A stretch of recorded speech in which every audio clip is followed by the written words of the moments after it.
Good morning friends. एक बार फिर से आप लोग का स्वागत है हमारे YouTube channel maths by Suresh Gupta sir. जैसा कि आप लोग जान रहे हैं कि हम लोग क्लास 10th का एग्जाम का प्रिपरेशन कर रहे हैं, जो कि आपका 17 फरवरी को होने वाला है। आज आपका जो है 9 तारीख हो गया है, ठीक है ना। तो आप लोग को करना कुछ नहीं है कि जैसे कि आपने मेरा पिछला वीडियो देखा होगा, हमने सबसे पहले बिहार बोर्ड द्वारा निकाले गए मॉडल पेपर का ऑब्जेक्टिव यानी कि एक क्वेश्चन वाला नंबर को जो है आपको सॉल्यूशन कर दिया है, वो भी विथ थ्योरी के साथ में मैंने सॉल्यूशन कर दिया। उसके बाद मैंने फोकस किया लॉन्ग क्वेश्चन पे, 5 नंबर वाले क्वेश्चन पे। 5 नंबर वाले क्वेश्चन में आपका जो है एक क्वेश्चन तो फिक्स है कि दो जगह रैखिक समीकरण से आपका आएगा, ग्राफीय विधि से हल करें। एक क्वेश्चन फिक्स है जिसका मैंने वीडियो आपको डाल दिया।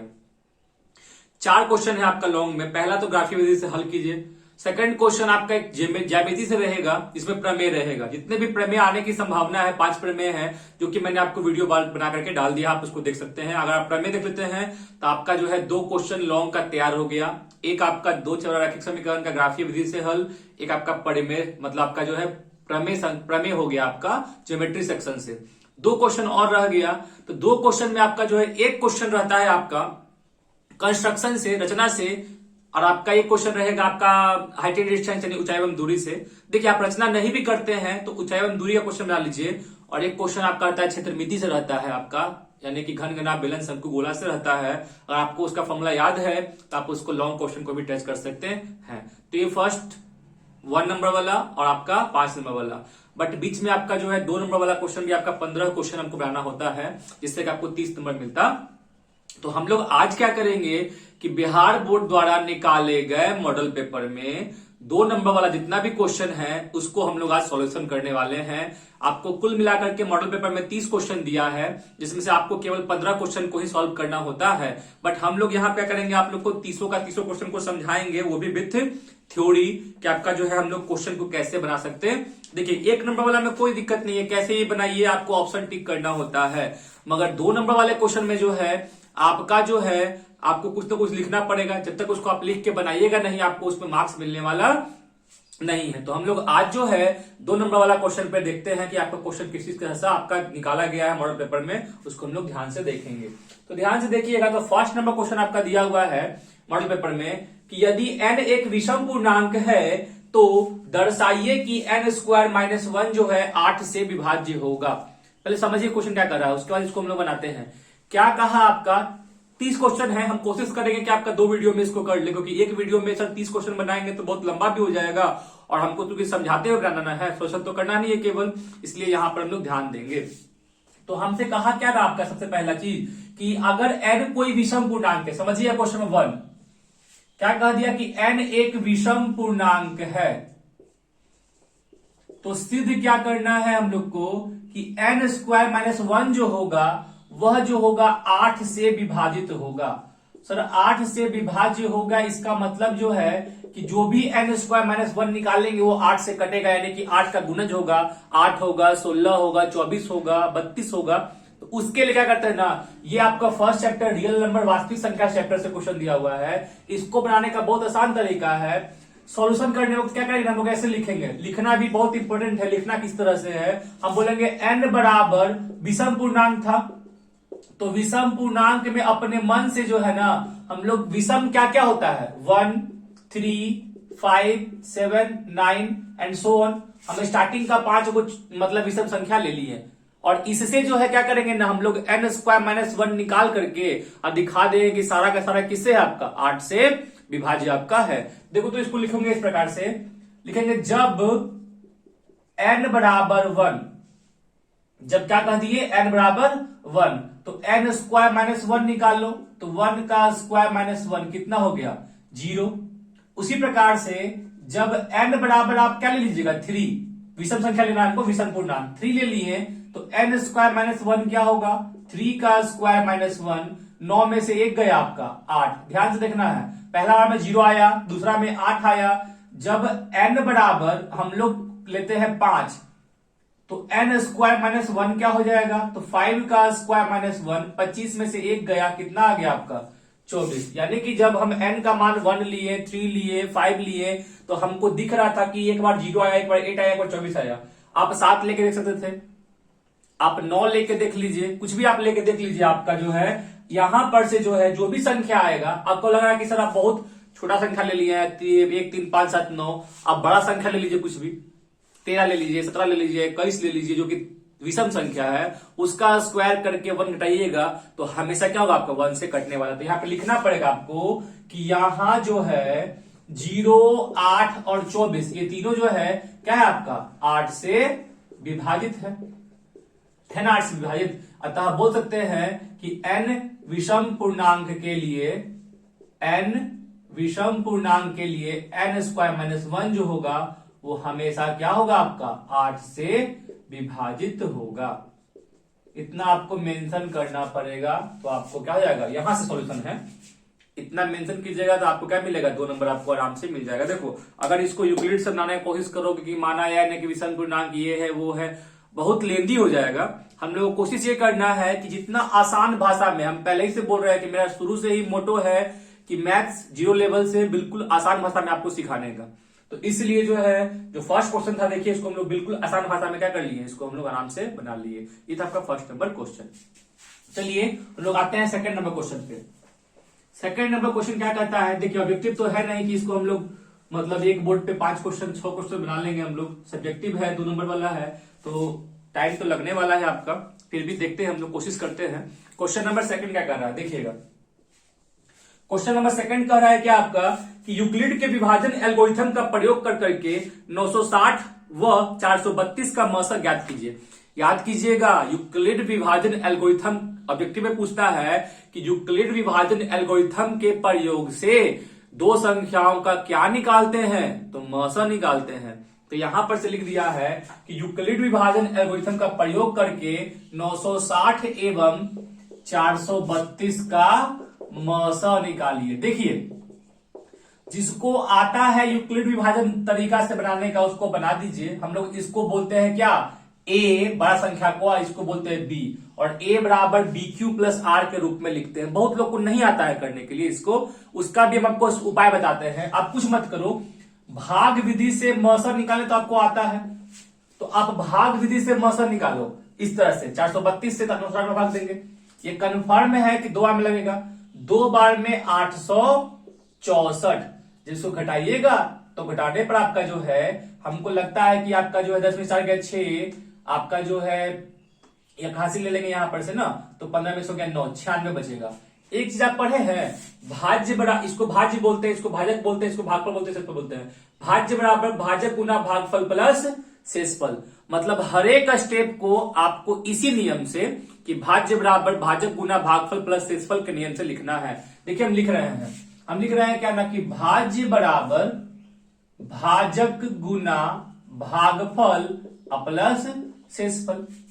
अब क्या करते हैं हम लोग मौसा के लिए, अब 96 को कैसे घेर देते हैं, यहां क्या लिख देते हैं हम लोग 432 लिख देते हैं। अब कई बार जब फिर से इसको भागा देंगे तो 96 से जो है जहां तक हमको लगता है कि आपका जो है 4 5 9 5 45 4 में लगेगा, 4 में कितना आएगा 936 360 और 24 384, कितना आएगा आपका 384 आने वाला है। जब घटाइएगा तो 12 में से 4 गया 8, ये 1 हो गया, एक हासिल लिया, 11 में से 8 गया 3, कितना बच गया आपका 38 बच गया।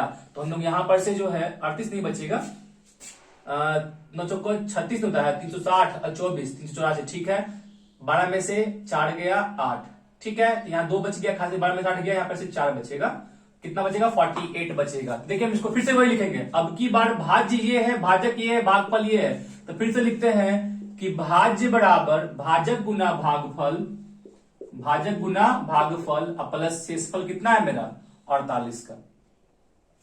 फिर से सेम काम करेंगे, सेम प्रोसेस करेंगे हम लोग। 48 को घेरेंगे, 96 को यहां लिखेंगे, 48 दुना का 96 कट गया ना आपका, तो शेषफल 0 आ गया। तो फिर से वही काम कि भाज्य बराबर भाजक गुना भागफल प्लस शेषफल। ये काम हम लोग तब तक करते हैं जब तक कि मेरा 0 नहीं आता है। आप देख लो सही है ना, 2 बार में 864, 64 में से 670 आपका जो है, 10 में से 1 गया 4, ठीक है, ये आपका 5 हो गया, 15 में से 6 गया 9, यहां तक सही है। इसको 4 बार में लगाए हम, 4 बार में कितना लगेगा 360 और 24 384, सही है। 12 में से 4 गया 8, 11 में से यहां पर से एक हासिल ले लिए थे ना, 12 में से 8 गया 4, ठीक है। तो यहां पर से 0 आ गया, तो हम लोग यहां पर से लिखेंगे कि मौसा ऑफ किसका क्या था आपका 960 और 432 का, तो आपको लिखना पड़ेगा 960 432 ये दोनों का बराबर होगा मस ऑफ 432 96 सबसे आगे वाला का बराबर है मस ऑफ 96 और 48 बराबर क्या होगा। तो यही जो लास्ट में यहां पर आया है ना वही क्या हो गया इसका आंसर। जिसको ऐसे करने नहीं आता है ना वो इस तरह से जो है भाग विधि से मसा निकाल लो और हर एक स्टेप में भाज्य बराबर भाजक गुना भागफल प्लस शेषफल करते चले जाओ। यही तुम्हारा क्या है देखिए यूक्लिड विभाजन एल्गोरिथम पता क्या है। आप ये पढ़ रहे हैं इसको वर्टिकल विधि है, ऊर्ध्वाधर विधि है और ये क्या है आपका क्षैतिज विधि है। क्षैतिज विधि से क्या कर दिया गया मसा को निकाल दिया गया। जिसको प्रॉब्लम है इसमें देखो इससे आसान तरीका कोई नहीं होगा। आप फटाफट ऐसे कर लो हर एक स्टेप का भाज्य बराबर भाजक गुना भागफल प्लस शेषफल लिख दो आपका मसा निकल जाएगा। 2 नंबर इसमें भी आपको मिल जाने वाला है। ये था आपका क्वेश्चन नंबर 2। आते हैं हम लोग क्वेश्चन नंबर 3 पे। क्वेश्चन नंबर 3 क्या कह रहा है देखते हैं।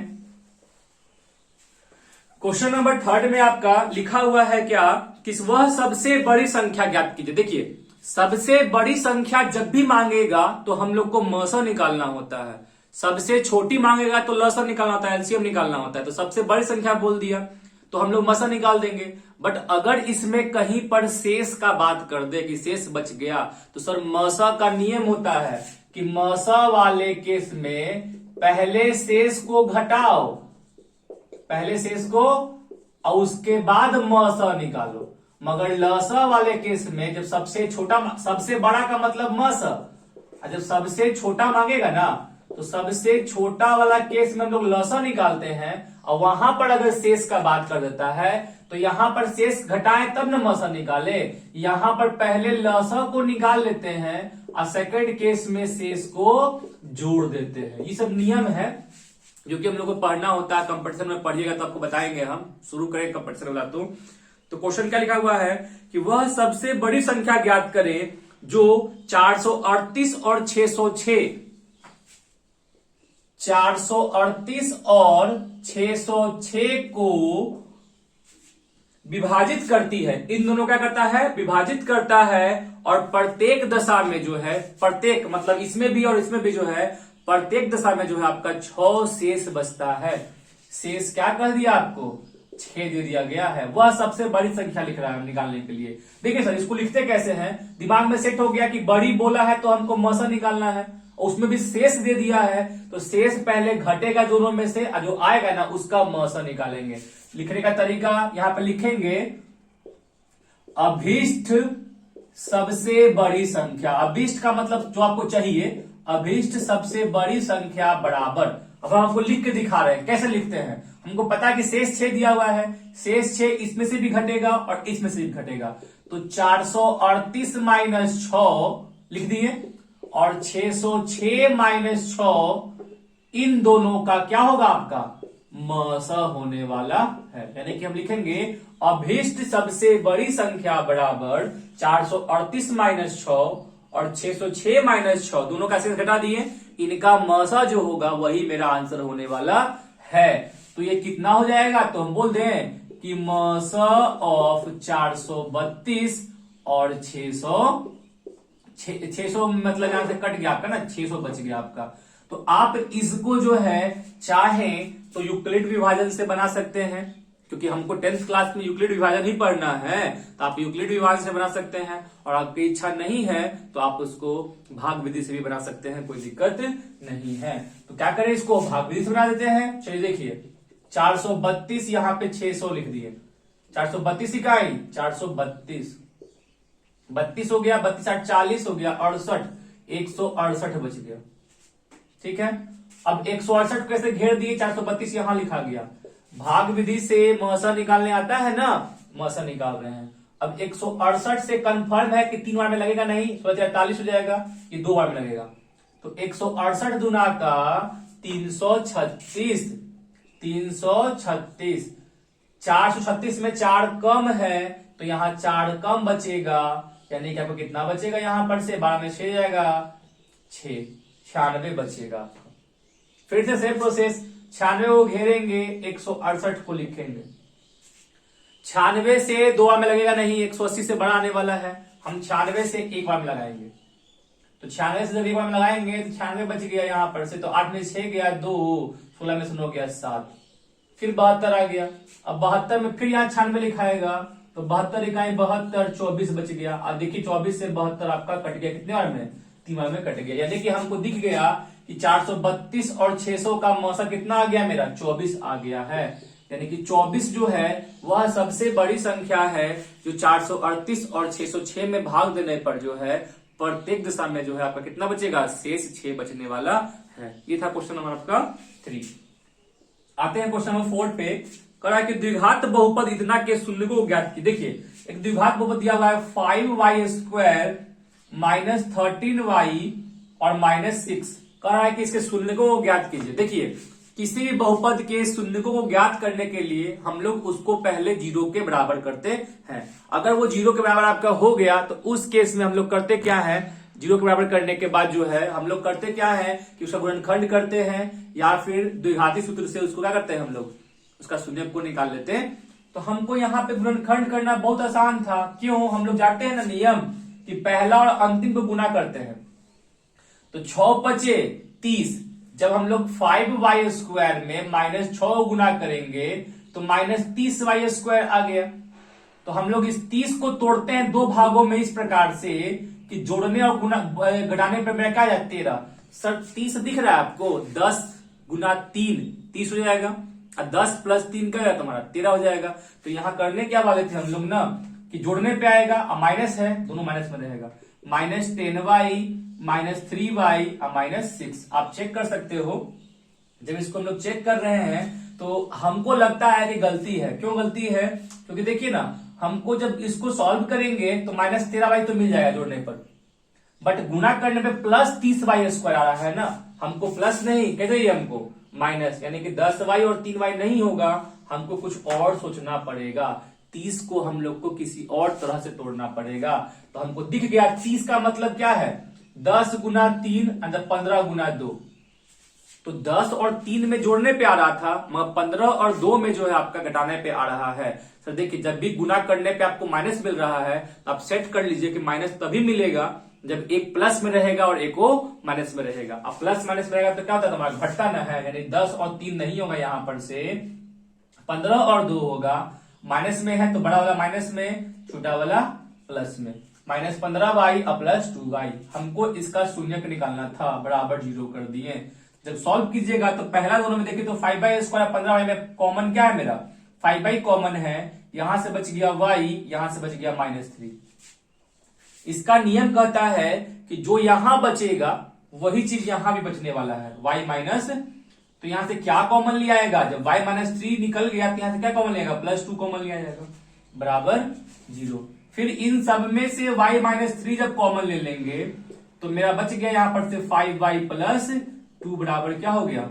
0। y -3 और 5y + 2 बराबर तुम्हारा क्या हो गया? यहां पर से 0 हो गया है। सर किसी भी द्विघात बहुपद का 2 गो शून्यक होता है तो 2 गुणनखंड मिल गया। एक बार हम इसको बराबर करेंगे 0 के, और एक बार क्या करेंगे हम लोग? इसको बराबर करेंगे 0 के। यानी कि हम लोग बोलेंगे क्या यहां पर से कि y -3 बराबर 0, तो यहां पर से y का वैल्यू कितना आ गया? +3। और जब हम लोग 5y + 2 को बराबर करेंगे 0 के तो y का वैल्यू आ गया -2/5 आपका आ गया। यानी कि यहां पर से बोल सकते थे कि इसका एक शून्यक अल्फा बराबर 3 और दूसरा शून्यक बीटा बराबर -2/5। ये क्या हो गया? इसका आंसर आपका हो गया। ये था आपका क्वेश्चन नंबर 4। याद रखिएगा द्विघात बहुपद को सॉल्व करने के लिए, शून्यक निकालने के लिए हम लोग सिंपली उसको गुणनखंड करते हैं और 0 के बराबर करते हैं। मेरा क्वेश्चन जो है आराम से बन जाता है। ये था क्वेश्चन नंबर आपका 4। देखते हैं क्वेश्चन नंबर 5 क्या कह रहा है आपका। किसी क्वेश्चन में आप लोग को डाउट हो अगर कि सर ये समझ में नहीं आया, आप लोग कमेंट कर सकते हैं। कमेंट कीजिएगा, उसमें हम आपको जो है क्वेश्चन का सॉल्यूशन देंगे, आपको हम बताएंगे, उस पर हम वीडियो बनाएंगे। ऐसा नहीं है कि नहीं समझ में आया तो छोड़ देना है, नहीं। और हाँ एक बात और, आप लोग जो है मैथ्स का तैयारी जो है करते रहिएगा, प्रैक्टिस करते रहिएगा, क्योंकि मैथ्स जो है प्रैक्टिस का चीज है। जितना प्रैक्टिस कीजिएगा उतना ही आपको फायदा करेगा। देखिए क्वेश्चन नंबर 5 नंबर में लिखा हुआ है, फिर से वही है, द्विघात बहुपद के शून्य को ज्ञात कीजिए, और लिख दिया है कि इसके शून्यकों और गुणांकों के बीच संबंध का जांच करना है। देखिए सर कैसे बनता है क्वेश्चन। लिखा हुआ है x square plus 9x plus 20। इसमें क्वेश्चन में लिख दिया ना कि शून्यकों तथा गुणांकों के बीच संबंध को जांच करना है। देखिए सर, ये द्विघाती बहुपद है। द्विघाती बहुपद में जानते हैं कि दो शून्यक होता है, एक अल्फा एक आपका बीटा। तो अल्फा और बीटा होता है, इसका मतलब है कि हम लोग पढ़े ना है कि आपका जो है अल्फा प्लस बीटा क्या होता है, माइनस बी बट्टा ए। अल्फा इंटू बीटा क्या होता है, सी बट्टा ए। सब लोग जांच करने में फंस जाता है। फंसना नहीं है आपको, यहां पर ध्यान देना है। करना क्या होता है, इस तरह का क्वेश्चन रहेगा तो आपको सॉल्यूशन करने में ऐसे करना है। आपको द्विघातीय बहुपद दिया हुआ था ना, हम लोग इसको पहले 0 के बराबर कर दिए। उसके बाद क्या करेंगे, इसका गुणनखंड कर रहे हैं, दिख रहा है कि 20 है, 20 गुना एक्स 20, तो 5 चौका 20 और 5 प्लस 4 क्या होगा तुम्हारा 9, यानी कि हो गया x square plus 5x plus 4x plus 20 बराबर 0। गुणनखंड कर दिए इसका। जब कॉमन लेंगे x तो बच जाएगा x प्लस 5, यहां पर से 4 कॉमन लेंगे, बच जाएगा x प्लस 5 बराबर 0।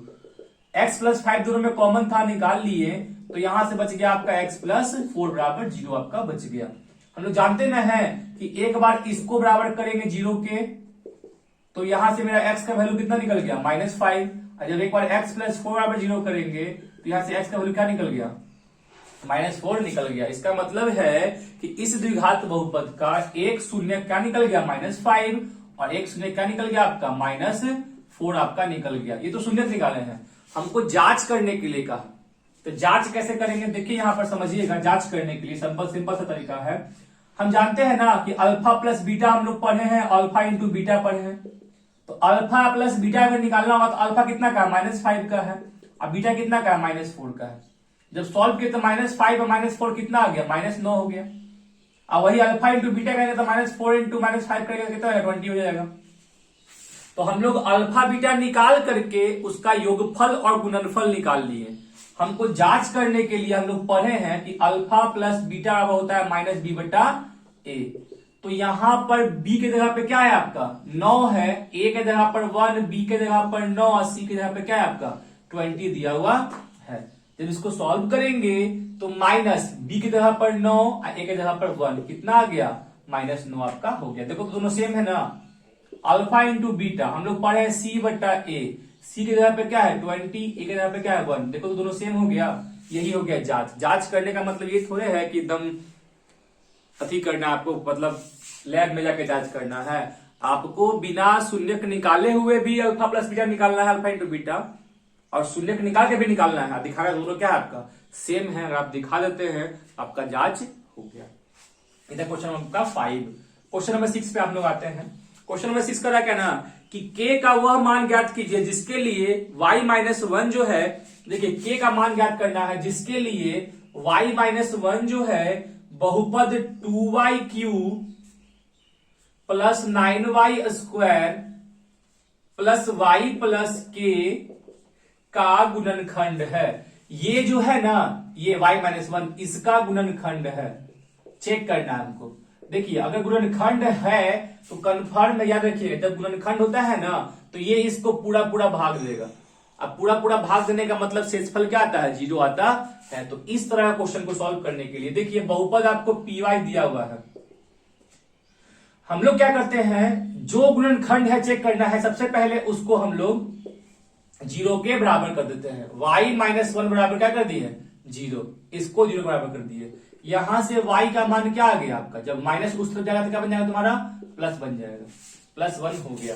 जब y का मान +1 हो गया तो हमको कहना है कि जब ये इसको भाग देने पे पूरा पूरा कट जाएगा, शेषफल 0 आएगा, तो इसका मतलब ये है गुणनखंड है कि नहीं चेक करना हो। गुणनखंड है तब भी k का मान निकालना हो, हम लोग बराबर 0 करेंगे। यहां से जो चर राशि का मान आएगा इसमें पुट कर देंगे और 0 के बराबर कर देंगे। हम लिखेंगे क्या कि P1 जो होगा, P1 बराबर 0, मतलब y के जगह पर ये 1 रख देंगे तो इसका मान 0 बराबर होना, रख दो ना यहां पर से। जब रखिएगा ना सॉल्व करने पर, देखो 2y³, 2 इंटू 1 का क्यूब, 9 इंटू 1 का स्क्वायर प्लस 1 प्लस k बराबर 0।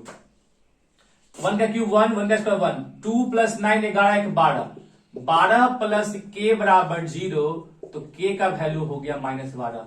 k का वैल्यू -12 के लिए जो है y-1 जो है इस बहुपद y³ 2y³ plus 9y square plus y plus k का गुणनखंड आपका होने वाला गुणनखंड है चेक करिए, तब भी उसको रख करके बराबर 0 कर देते हैं। अगर गुणनखंड दे दिया है कि है और के का मान ज्ञात कीजिए, कोई गायब कर दिया है, उसमें भी वही करना है, उसमें चर राशि के बदले उसको रख देना है और 0 के बराबर कर देना है, वहां से आपका चर राशि का मान आपका निकल जाएगा। ये था आपका क्वेश्चन नंबर 6। आते हैं क्वेश्चन नंबर 7 पे।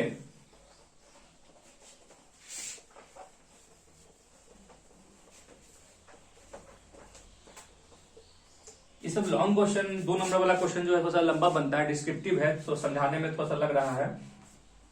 7 नंबर क्वेश्चन आपको दिया हुआ है, हल करना है। ये है 2 चर वाला रैखिक समीकरण, x माइनस वाई बराबर 3 और x by 3 plus y by 2 बराबर 6 दिया हुआ है। देखिए 2 चर रैखिक समीकरण जहां पर भी दिखे, सबसे आसान तरीका होता है मैं लुप्तीकरण विधि, इसको हम लोग लुप्तीकरण से बना लेंगे। आप ध्यान से देखोगे, आप चाहो तो इसको ऐसे भी कर सकते थे, इसको समीकरण 1 तो बोल देवे किए, इसको थोड़ा सॉल्व कर लो।